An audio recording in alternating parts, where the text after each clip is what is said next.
കരിപ്പൂരിൽ ലാൻഡിങ്ങിനിടെ വിമാനം തെന്നിമാറി റൺവേയിൽ നിന്ന് പുറത്തുപോയി. ഇന്ന് രാവിലെ 8:30യോടെയായിരുന്നു അപകടം. ആളപായമില്ലെന്ന് അധികൃതർ അറിയിച്ചു. ബംഗളൂരു സ്പൈസ് ജെറ്റ് വിമാനമാണ് അപകടത്തിൽപ്പെട്ടത്. 60 യാത്രക്കാർ വിമാനത്തിലുണ്ടായിരുന്നു.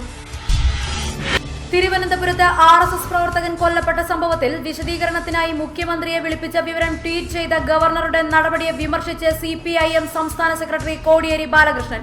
ഗവർണറുടെ നടപടി ഫെഡറൽ സംവിധാനത്തെ ദുർബലപ്പെടുത്തുന്നതാണെന്ന് കോടിയേരി പാർട്ടി പത്രത്തിലെഴുതിയ ലേഖനത്തിൽ പറയുന്നു. നടിയെ ആക്രമിച്ച് അപകീർത്തികരമായി ദൃശ്യങ്ങൾ പകർത്തിയ കേസിൽ ജയിലിൽ കഴിയുന്ന നടൻ ദിലീപ് പുതിയ അഭിഭാഷകനെ വക്കാലത്തേൽപ്പിച്ചു.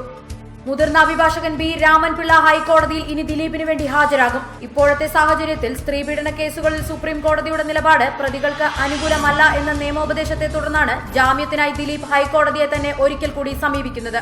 അഡ്വക്കേറ്റ് രാംകുമാർ ആയിരുന്നു നേരത്തെ കോടതിയിൽ ഹാജരായിരുന്നത്. ബോഡി ഡ്യൂപ്പിന് ഉപയോഗിച്ചെന്ന നടിയുടെ പരാതിയിലുള്ള കേസിൽ സംവിധായകൻ ജീൻ പോൾലാൽ, നടൻ ശ്രീനാഥ് ബാസി എന്നിവരടക്കം 5 പേരുടെ ജാമ്യാപേക്ഷ ഇന്ന് കോടതി പരിഗണിക്കും.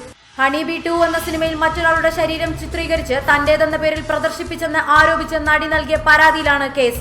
എറണാകുളം സെഷൻസ് കോടതിയാണ് ജാമ്യാപേക്ഷ പരിഗണിക്കുന്നത്.